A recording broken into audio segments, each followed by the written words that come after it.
Halo guys, sobat-sobatku yang berbahagia dimanapun kalian berada, gimana nih kabarnya? Semoga sehat selalu ya guys. Berjumpa lagi bersama kami, channel Mondays Movie, channel yang khusus membahas alur film. Membahas film series ternyata tidak semudah yang saya bayangkan guys. Selain ngerasa kebebereg, hal tersebut juga berimbas mengurangnya produktivitas saya yang merupakan seorang manajer Mia Khalifa. Untuk itu pada kesempatan kali ini saya akan coba membahas sebuah film yang 70% pemainnya hanya duduk di depan komputer. Tapi hal tersebut tidak mengurangi isi cerita dari film yang akan membuat Anda bertanya, kok bisa? Tapi sebelum masuk ke ceritanya, alangkah baiknya sobat-sobat menekan tombol subrek dan mengaktifkan tombol loncengnya, agar saya lebih bersemangat lagi dalam membuat konten. Tanpa banyak bacot lagi, langsung saja kita simak videonya dan tetap di DIY.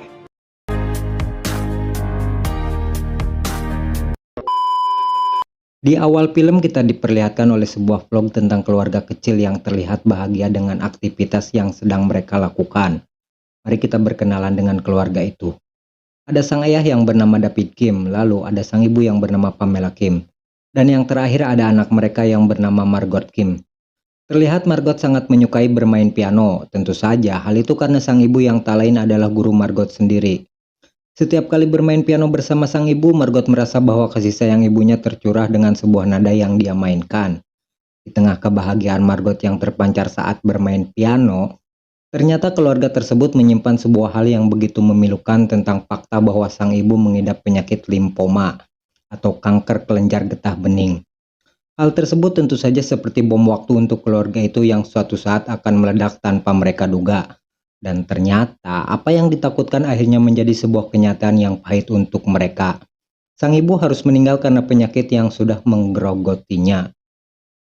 Beberapa tahun setelah kematian Pamela, David menjadi single parent untuk Margot dan tentu saja sangat protektif kepada anaknya. Hal tersebut bisa dibuktikan dengan cara David memperlakukan Margot. Walaupun sudah menginjak usia dewasa, Margot seringkali diperlakukan layaknya masih anak-anak oleh sang ayah. Meskipun tidak begitu menyukainya, namun Margot masih menganggap bahwa itu adalah sebuah bentuk kasih sayang sang ayah untuk dirinya. Suatu ketika David komplain kepada Margot karena masalah sampah yang sudah lama menumpuk dan tidak cepat dibuang oleh Margot. Margot yang mendengar hal itu hanya mengiyakan apa yang sudah dikomplain oleh sang ayah karena dia sedang mengerjakan tugas bersama teman-temannya. Acara makan malam yang akan David adakan terpaksa harus batal karena tugas tersebut akan berlangsung sampai malam hari. Setelah apa yang sudah terjadi pada hari ini, David menceritakan tentang kejadian itu kepada sang adik yang bernama Peter Kim. Sang adik terlihat sangat hobi memasak, namun begitu rupanya dia mempunyai kebiasaan buruk yaitu sering menghisap ganja. Wow. This picture. I'm about to be in trouble, aren't I? Yes. The trash in your room? Huh? I should get back. Wait. Oh. Singkat cerita, malam pun baik aja, jargot si John. Terlihat Margot berusaha menelpon ayahnya sebanyak 3 kali. Akan tetapi panggilan tersebut tidak dijawab oleh David karena dia sedang bermimpi syuting bersama Sora Awi. Keesokan paginya, David mencoba menelpon balik anaknya. Namun begitu, telepon tersebut rupanya tidak direspon oleh Margot. Dengan terpaksa, David pun meninggalkan sebuah voicemail berharap pesannya akan dibalas oleh Margot jika sudah membukanya. Saat berada di apartemen Margot, David kembali mempermasalahkan sampah yang tak kunjung dibuang. Setelah beberapa jam, David kembali mencoba menghubungi Margot. Akan tetapi telepon tersebut masih belum mendapatkan jawaban dari anaknya. David pun merasa ada yang aneh pada meja Margot. Di sana terlihat sebuah laptop yang dibiarkan tergeletak begitu saja. Padahal selama ini Margot tidak pernah lupa membawa laptopnya karena itu adalah benda kesayangannya. David merasa ada yang aneh dengan sikap anaknya kali ini. Dia mulai merasa ada yang tidak beres dari kejadian ini semua. Sorry, I missed your call. I was asleep. School this morning. Alright, give me a text when you get this. No need to call.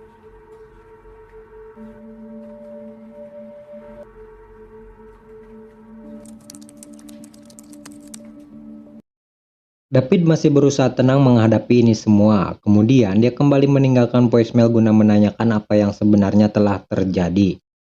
Setelah itu David mencoba menghubungi guru les piano Margot berharap dia bisa berbicara dengan anaknya. Karena hari ini adalah jadwal Margot mengikuti les. Namun alangkah terkejutnya David mendengar bahwa Margot telah membatalkan acara lesnya itu sejak 6 bulan yang lalu. Itu artinya selama ini dia tidak pernah mengikuti les piano. Padahal David selalu memberikan uang untuk les setiap kali dia akan mengikutinya. Kali ini David mulai panik dengan apa yang sudah terjadi pada anaknya. Hello? Hi, this is David Kim, Margot's Mrs. Shahinian. Yes? I'm confused what you're calling My about. daughter on the phone, just for a second. Margot Kim canceled her classes 6 months ago. Dia kembali dibuat pusing manakala teleponnya tak kunjung dijawab oleh Margot. Kemudian David mencoba bertanya kepada Peter tentang apa yang harus dia lakukan. Peter pun menyarankan David untuk menelepon polisi guna menyelesaikan masalah yang sedang kakaknya hadapi. Akan tetapi David tidak menyetujui hal itu karena ini masih terlalu dini untuk melibatkan pihak kepolisian. Peter kemudian mengusulkan untuk mencoba menghubungi teman-teman dari Margot, siapa tahu mereka mengetahuinya. Saran yang telah Peter berikan cukup masuk akal, namun masalahnya David sama sekali tidak mengetahui satupun kontak dari teman-teman Margot. Dia kemudian kepikiran untuk mencari tahu itu di sosmed milik anaknya. Akan tetapi semua akun sosmed milik Margot diprivasi oleh dirinya. Hal tersebut semakin menguatkan dugaan bahwa ada yang tidak beres dari ini semua. Namun David tidak patah arah. Dia mencoba kembali mencari sesuatu di akun sosmed milik istrinya. Pencarian pun membuahkan hasil manakala David menemukan nomor telepon teman baik istrinya, yang kebetulan anak dia satu sekolah dengan Margot. Tak membuang waktu lama, David mencoba menelepon orang itu dan meminta dia untuk bisa berbicara dengan anaknya, berharap dia mengetahui sesuatu. Namun sang ibu mengatakan bahwa anaknya sedang berada di gunung untuk camping. Si ibu mengatakan bahwa David jangan terlalu khawatir karena Margot pasti sedang camping bersama anaknya, karena mereka adalah teman baik. Mungkin saja Margot tidak menjawab telepon karena dia sedang berada di gunung yang susah sinyal. Kemudian, si ibu akan memberitahu anaknya untuk segera menelepon David setelah acara camping itu selesai esok paginya. Keesokan paginya, si anak yang bernama Ishak menelepon David untuk memberitahu sesuatu. Saat akan berangkat camping, Ishak berencana untuk mengajak Margot, namun dia sama sekali tidak melihat Margot di sekolah. Bahkan saat Ishak mencoba menelepon Margot, teleponnya sama sekali tidak direspon olehnya. Sehingga bisa dipastikan bahwa Margot sudah tidak ada kabar sejak semalam sampai sekarang. Mr. Kim, this is Hello? Hey, Mr. Isaac. My mom told me Isaac, yes, hi. Can you put my daughter on the phone, please? Isaac, what do you mean? I mean, she never came. What'd you say? The car still had an extra seat. What did she say? She didn't respond. Hal tersebut jelas membuat David panik. Kali ini, apa yang menimpa anaknya sudah mulai menjadi kasus yang serius. Untuk itu, David berinisiatif menghubungi 911 dan melaporkan perihal Margot yang telah menghilang. Menghilangnya Margot jelas menjadi kabar yang sangat mengkhawatirkan untuk David. Hal tersebut diperparah dengan persentase keberhasilan dari kasus menghilangnya seseorang, yaitu 50-50. Itu artinya peluang para polisi untuk bisa menemukan Margot hanyalah kurang dari 50% saja. Setelah semua yang terjadi, polisi mulai meningkatkan kasus ini ke tahap penyelidikan. Untuk itu, mereka menugaskan salah satu agennya yang bernama Rosemary Fick guna menangani kasus ini. Dengan cepat, Fick segera meminta informasi Margot mulai dari hal yang terkecil. Kemudian dia meminta kontak siapa saja yang menghubungi Margot baru-baru ini. David yang masih belum bisa menemukan informasi tentang teman-teman Margot berusaha kembali mencari info itu ke medsos milik anaknya. Namun seperti yang kita tahu bahwa medsos itu tidak bisa dibuka kecuali oleh Margot sendiri. David pun mencoba untuk masuk secara paksa ke medsos itu dengan cara lain. Beruntung David bisa menemukan cara masuk ke akun itu dan berhasil membuka akun tersebut. Setelah itu dia mencoba menelepon semua kontak yang ada di akun Margot. Upaya tersebut tidak serta-merta membuat David bisa menemukan informasi yang lebih tentang anaknya. Karena tanpa diduga teman-teman Margot tidak begitu mengetahui tentang apa saja yang telah dilakukan oleh dirinya. Margot terkesan tertutup dari pergaulan selama ini.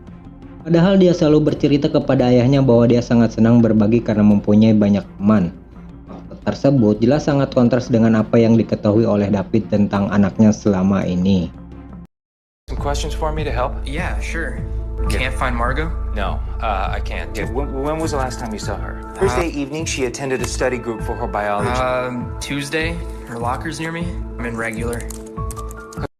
Untuk meyakinkan hal itu, David kembali mencoba menelpon Ishak guna memastikan apa yang sudah terjadi. Dan ternyata apa yang dikatakan oleh teman-temannya memang benar adanya. Ishak pun mengatakan hal yang sama seperti apa yang sudah dikatakan oleh teman-teman Margot tentang dirinya. Dia adalah salah satu anak yang pendiam bahkan terkesan introvert dalam pergaulan. Kind of. What are you talking about? You I invited think people occasionally invite her to things. just to herself a lot. She's quiet. I did. Never comes. She keeps her here eat lunch alone. Every day. Kepanikan David coba ditenangkan oleh Peter dan menyarankan dia untuk mencoba menelepon temannya yang lain. David pun teringat akan teman Margot yang terakhir kali bertemu dengan dirinya ketika sedang mengerjakan tugas kelompok. Dengan cepat David mencoba menelepon orang itu yang diketahui bahwa namanya adalah Abigail. Kemudian Abigail mengatakan bahwa acara itu hanya berlangsung sampai jam 9 malam. Padahal sebelumnya Margot mengatakan bahwa acara itu berlangsung sampai malam hari bahkan bisa sampai pagi hari. Fakta itu kembali membuat David shock dengan apa yang sudah dilakukan oleh anaknya. Setelah itu Abigail mengatakan sebuah fakta yang mengejutkan bahwa sebenarnya mereka tidak berteman akrab dan terkesan hanya kenal di sekolah. Tujuan Margot diundang ke acara itu tak lain hanya ingin membantu dirinya agar bisa masuk ke sekolah favorit. Karena selama ini Margot termasuk siswa yang pintar. Sehingga secara tidak langsung mereka memanfaatkan Margot untuk bisa mencapai apa yang dia inginkan. Sebelum David mengakhiri pembicaraan, Abigail memberikan sedikit informasi bahwa Margot sering menggunakan jejaring sosial yang disebut Tumblr. David pun segera mengecek situs tersebut. Namun di sana tidak ditemukan apa-apa selain beberapa foto yang diupload Margot ke situs tersebut. Tak berselang lama Pick menceritakan kronologi menghilangnya Margot pada malam itu. Sebagai acuan, David menandai informasi itu dalam sebuah peta dengan harapan hal tersebut bisa bermanfaat di kemudian hari. First, she fills up her gas, then exits off the 101, 10:02 p.m., and then turns onto the 152 East. Dalam keadaan yang tak menentu, David secara tidak sengaja melihat uang les yang selalu diberikan kepada Margot. Kemudian dia mulai mencari tahu nomor rekening anaknya berharap bisa menemukan informasi. Setelah ditelusuri, alangkah terkejutnya David melihat uang yang telah dia berikan dimasukkan semua ke rekening Margot. Dan yang lebih mengagetkan, dari rekening tersebut didapat sebuah data transfer sebanyak $2.400 ke sebuah aplikasi yang bernama Venmo. Dan lagi-lagi David dibuat tercengang manakala akun si penerima merupakan akun fiktif alias akun bodong. Sehingga hal tersebut semakin membuat David heran dengan apa yang sudah terjadi. Dirasa semua ini termasuk akal, David kemudian mengecek Instagram milik Margot untuk mencari tahu informasi yang dia butuhkan. Dalam medsos tersebut, David melihat sebuah chat yang misterius dan terkesan mesum. Dalam hatinya, David beranggapan bahwa orang tersebut kemungkinan besar terlibat dalam kasus ini. Tak menunggu waktu lama, David mulai mencari informasi tentang orang tersebut. Kemudian, dengan sebuah situs berbayar, David akhirnya menemukan nomor HP orang itu. Setelahnya David mulai menginterogasi orang yang dimaksud. Akan tetapi orang tersebut ternyata berada di sebuah konser ketika malam menghilangnya Margot. Sementara chat yang dilakukan kepada Margot tak lebih hanyalah iseng belaka. Setelah apa yang dilakukannya tidak mendapatkan hasil, David kemudian mendapatkan informasi dari Vic tentang orang yang bernama Rachel Jung.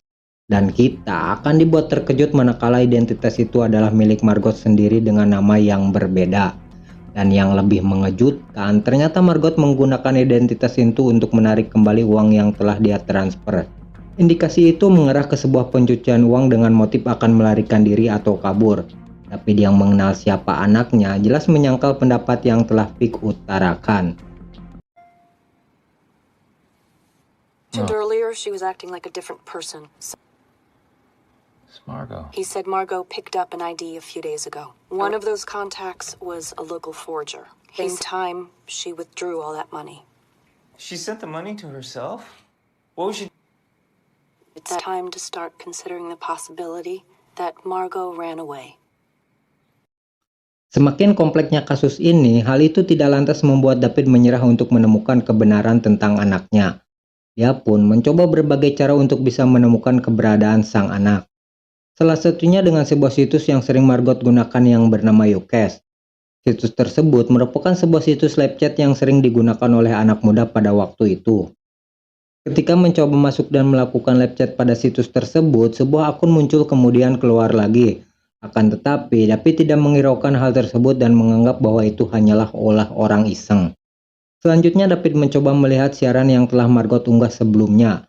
Pada siaran itu, akun tersebut rupanya sering melakukan live chat bersama Margot. Bahkan orang tersebut bisa mengetahui kesukaan Margot yaitu kartun Pokemon.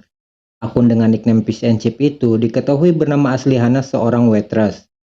Dirasa orang tersebut berpotensi terlibat dalam kasus ini, David kembali meminta bantuan Pick untuk mencari informasi yang lebih tentang orang tersebut. Setelah dikonfirmasi, ternyata apa yang disangka David tidak terbukti karena saat kejadian orang tersebut sedang bekerja. David yang tidak percaya begitu saja kembali bertanya kepada Pick tentang orang tersebut. Akan tetapi, Pick meyakinkan David bahwa orang itu memang benar-benar tidak terlibat. With have a connection to her disappearance. None of the UCAS users Margot interacted with, even Fish and Chips, who confirmed with CCTV that I spoke to her and her manager, who checks out. Masih di tempat yang sama, David kembali membuka medsos milik Margot masih dengan harapan bisa menemukan sesuatu di akun tersebut. Setelah lama mengamati, David menemukan sebuah tempat yang diduga menjadi tempat favorit untuk Margot. Yang menarik, tempat tersebut rupanya tidak jauh dari tempat terakhir kali Margot terlihat. Sehingga David menyimpulkan ada sesuatu di tempat tersebut. Dengan bergegas, David mencoba menghubungi Pick untuk meminta bantuan menyelidiki tempat itu. Dan ternyata apa yang diduga oleh David memang benar adanya. Mobil milik Margot ditemukan di danau itu. Akan tetapi, mobil tersebut bisa dipastikan tanpa pengemudi alias Margot yang ada di dalam kendaraan itu. Dengan kata lain, ditemukannya mobil itu ternyata belum bisa mengungkap misteri menghilangnya Margot saat ini.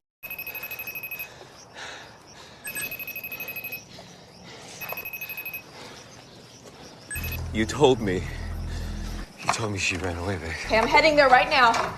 Discovered late last night underneath a Santa Cruz lake. Missing San Jose teenager was recover Margot Kim's Toyota Camry. Setelah kejadian itu, Pick mulai melakukan konferensi pers untuk memberitahu wartawan yang ada di sana. Dugaan sementara, kasus ini dianggap oleh polisi merupakan sebuah kasus penculikan. Semua tim bergerak untuk mencari keberadaan Margot, akan tetapi pencarian di sekitar tempat itu masih belum bisa membuahkan hasil. Hal tersebut tentu saja membuat David semakin khawatir dengan kondisi anaknya saat ini. Terlebih, ditemukannya uang di mobil Margot membuat kasus ini menjurus ke hal lain, yaitu upaya Margot untuk mencoba kabur dari kota tersebut. Jelas hal itu membuat David menjadi orang yang paling bertanggung jawab atas apa yang telah dilakukan oleh anaknya. Bahkan, ulah David semakin tak terkendali manakala dia menghajar Derek Ellis, orang yang mengirimkan chat tak senonoh kepada Margot. Akibat ulahnya, Pick menyuruh David untuk tidak ikut campur lagi dalam penyelidikan yang sedang dia tangani. Every professional who should be working. You're cutting me off? Who's the one who brought you to the car? All I'm trying to do is to help you find my daughter. It wasn't for me, not you. She didn't run away. She had cash. Vic, please. Get some sleep. Saat melihat foto mobil Margot, secara tidak sengaja David melihat sebuah jaket yang tampak tidak asing. Setelah ditelusuri, ternyata jaket itu milik Peter. Setelah itu David berusaha mencari tahu tentang apa yang dilakukan oleh adiknya tersebut. Dalam sebuah chat, David melihat sebuah percakapan antara Peter dan Margot yang terkesan menjurus ke hal-hal yang negatif. Alhasil David pun mencurigai adiknya terlibat dalam kasus ini. Sebagai seorang kakak, David tidak langsung menjas adiknya terlibat tanpa sebuah bukti yang konkret. Untuk itu, dia pun mencoba memasang kamera di rumah Peter untuk antisipasi kalau memang adiknya terlibat. Setelah itu, David mengkonfirmasi tentang percakapan antara dirinya dan Margot. Peter yang merasa tertuduh tidak bisa dengan tegas menjelaskan apa yang terjadi antara dirinya dan Margot. Mungkin di antara mereka memang benar ada sesuatu. Oleh sebab itu, David mulai bertindak represif dan berpikir bahwa memang adiknya terlibat dalam kasus ini. David pun kembali menegaskan kepada Peter ada apa antara dirinya dengan Margot. Di saat yang bersamaan, Pick menghubungi David beberapa kali seperti ada sesuatu yang sangat penting. Peter yang terdesak akhirnya mengatakan dan menceritakan apa yang sebenarnya terjadi. Dan semua itu tak lain dan tak bukan hanyalah tentang suatu hal yaitu ganja. Saat Margot berkunjung ke rumah Peter, dia selalu mengeluhkan tentang kehidupannya yang tak lagi menyenangkan sepeninggal ibunya. Di saat itu, Margot mulai mengenal ganja saat dia sedang terpuruk. Sehingga bisa dipastikan bahwa percakapan antara Margot dan Peter tak lebih hanyalah tentang masalah ganja yang Margot rahasiakan dari ayahnya. Di sisi lain, Pick terus menelepon David dan sepertinya ingin memberitahu sesuatu. Setelah keadaan mereda, David kemudian menghubungi Pick dan menanyakan ada perkembangan berita apa. Dan alangkah terkejutnya David setelah mengetahui bahwa anaknya telah meninggal dan polisi telah menemukan penculik sekaligus pembunuh anaknya. Has just been tragically declared dead. Area Margot Kim missing now for 5 days. Seorang pria yang bernama Reddy Kartop diklaim menjadi dalang dari semua kasus ini. Hal itu diperkuat dengan bukti sebuah rekaman dan pengakuan dirinya sebelum dia bunuh diri. Polisi kemudian mencoba mencocokkan sampel DNA Randy yang berada di mobil Margot. Dan ternyata DNA tersebut cocok dengan DNA Randy, sehingga bisa disimpulkan bahwa Randy berada di lokasi saat kejadian. Akan tetapi fakta tersebut tidak begitu saja dipercayai oleh David, karena satu hal yang membuat David masih menganggap bahwa anaknya masih hidup, yaitu tubuh Margot yang masih belum bisa ditemukan sampai sekarang. Dengan adanya kenyataan itu, polisi resmi menetapkan kasus ini sebagai kasus penculikan. Semua fakta sudah terungkap sehingga mereka menghentikan kasus ini dan menutupnya dengan semua fakta yang ada. Akan tetapi naluri David masih menganggap bahwa masih ada yang janggal dari ini semua. Dibalut rasa penasaran, David kemudian menanyakan profil orang yang telah membunuh anaknya tersebut. Kemudian Pick memberi keterangan bahwa dia tidak tahu apa-apa tentang orang tersebut. Yang jelas, orang itu merupakan residivis atas kasus pembunuhan dan pelecehan seksual. Semua yang dia lakukan tidak ada hubungannya dengan David, sehingga semua ini adalah murni kejadian yang dilakukan secara spontanitas. All I know,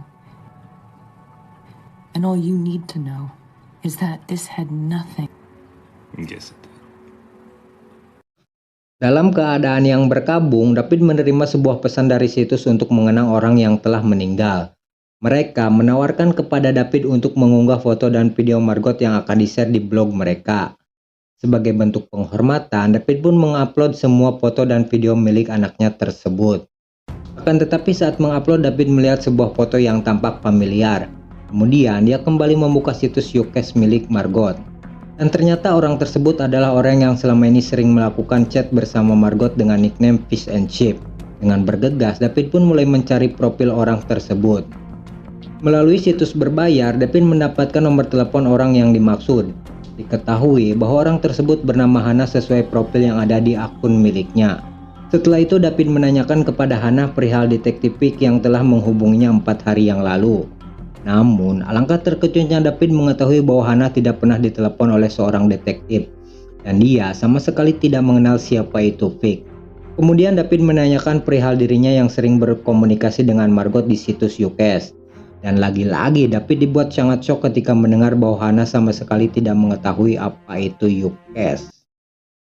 Your username is Fish and Chips, right? Your mother was in the hospital. What's Ucast?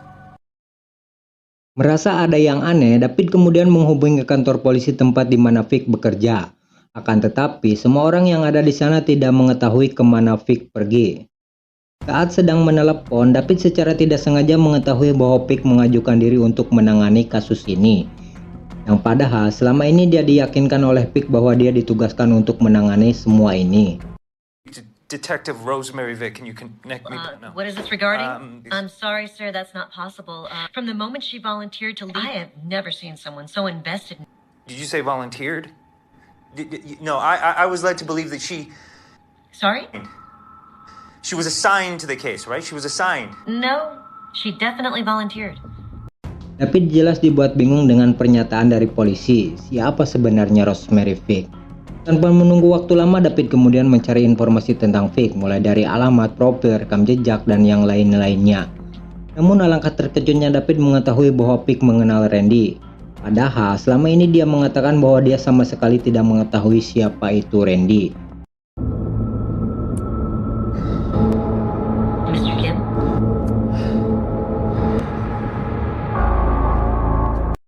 Dan inilah plot twist akhir dari film ini. Ternyata aktor di balik ini semua adalah Rosemary Vick, sang detektif yang menangani kasus tersebut. Dengan bergegas David menghubungi atasan Vick. Setelah itu mereka mendatangi lokasi Vick dan menangkapnya untuk diadili. Lalu apa motif Vick melakukan ini semua? Pada scene selanjutnya, film menceritakan tentang interogasi Vic. Di sini, dia mengakui semua kejahatan yang telah dilakukannya kepada Margot. Setelah itu, Vic menceritakan kronologi awal kejadian. Malam saat dimana Margot menghilang, Vic menerima telepon dari anaknya yang bernama Robert. Sang anak mengatakan bahwa dia telah mendorong seorang wanita ke dalam jurang. Jelas hal itu membuat Vic panik. Setelah itu, polisi menanyakan bagaimana kejadian itu bisa terjadi. What did he say? I asked him why. Other kids, he's different. He said that my son is not like other people. What did he say? Sekitar 6 bulan yang lalu, Robert mengenal Margot melalui situs Youtube. Saat itu, Robert sangat senang bisa berinteraksi dengan Margot, karena dia sudah menyukai Margot sejak SD. Itulah alasan kenapa akun Fish and Chip bisa mengetahui semua tentang yang Margot sukai. Setelah itu, Robert membuat akun samaran dengan nama Fish and Chip dan mengambil foto profil serta biodata Hannah. Hari demi hari, Robert mulai intens melakukan chat bersama Margot. Hingga suatu ketika Robert mengarang cerita bahwa salah satu keluarganya ada yang mengidap kanker. Entah apa maksud dari Robert mengarang cerita itu. Yang jelas setelah kejadian itu, Margot mengirim sejumlah uang untuk Robert ke sebuah akun Venmo. Sebagai bentuk simpati untuk para penderita kanker seperti apa yang sudah menimpa ibunya. Yang menarik, justru Robert ketakutan setelah menerima uang itu dan berinisiatif untuk mengembalikannya. Yang jadi masalah, Robert tidak tahu bagaimana cara mengembalikan uang itu. Karena jika dia mengaku sebagai pemilik akun Fish and Chip, maka itu juga hal yang mustahil. Untuk itu, dia mencoba mengikuti mobil Margot setelah dia pulang dari acara kerja kelompok. Dengan memberanikan diri, Robert datang dan menemui Margot. Namun, alangkah terkejutnya Margot ketika dia didatangi oleh orang yang tidak dikenal. Terlebih saat itu Margot sedang menghisap ganja. Sontak kepanikan melanda mereka semua. He got in before he could even realize it. She screamed, she hit him, he was bleeding, she was running, calling for. Merasa dirinya terancam, Margot kemudian berlari dari tempat itu. Saat itu dia mencoba menelepon ayahnya namun tidak diangkat. Terjadi perdebatan di antara mereka berdua hingga pada akhirnya secara tidak sengaja Robert mendorong Margot hingga masuk jurang. Setelah semua kejadian itu, Robert kemudian menelepon Vic dan menceritakan apa yang telah terjadi. Vic yang mendengar hal itu kemudian mengatakan kepada Robert agar dia tidak memberitahukan kejadian ini kepada siapapun. Setelah itu Vic merekayasa semuanya, mulai dari menghilangnya mobil Margot, membuat identitas palsu, dan pengakuan sang residivis. Itu semua adalah ulah Vic. Dengan kata lain, David selama ini telah bekerja sama dengan orang yang telah berbuat jahat kepada anaknya. Dan itu adalah ironi yang sangat membagongkan. Selanjutnya polisi bertanya di mana lokasi terjatuhnya Margot. Kemudian Vic mengatakan bahwa semua itu sia-sia saja karena sangat mustahil untuk Margot bisa bertahan hidup selama 5 hari tanpa air. Akan tetapi David mengatakan bahwa selama 2 hari wilayah itu dilanda hujan. Dengan kata lain, Margot masih bisa bertahan dari itu semua. Dan David tidak pernah berhenti berusaha selama harapan itu masih ada. Pada akhirnya apa yang diharapkan David benar-benar menjadi sebuah kenyataan. Di tempat itu, tim SAR berhasil menemukan Margot yang masih hidup dan tidak kurang satu apapun. Dan film pun berakhir sampai di sini. What did you tell her? She took it wouldn't have mattered. I said even if Margot had survived the fall, she still would have had to live 5 days without. Believe is at the bottom of this north. Appears to be Margot Kim in a Kim, who authorities now believe. Search and rescue is now preparing to lift Margot. As we get a look at Margot's father. Jadi itulah guys alur cerita film Searching. Secara keseluruhan sih ya filmnya oke lah, bagus, konfliknya juga cukup masuk akal. Tapi yang jadi pertanyaan saya dari awal sampai akhir film, itu providernya pakai apa ya? Gila cepet banget koneksinya. Jika sobat nonton filmnya pasti tahulah nggak ada ngelag-ngelagnya gitu. Jadi akhir kata saya dan segenap tim Mondays Movie mengucapkan terima kasih dan tetap di DIY.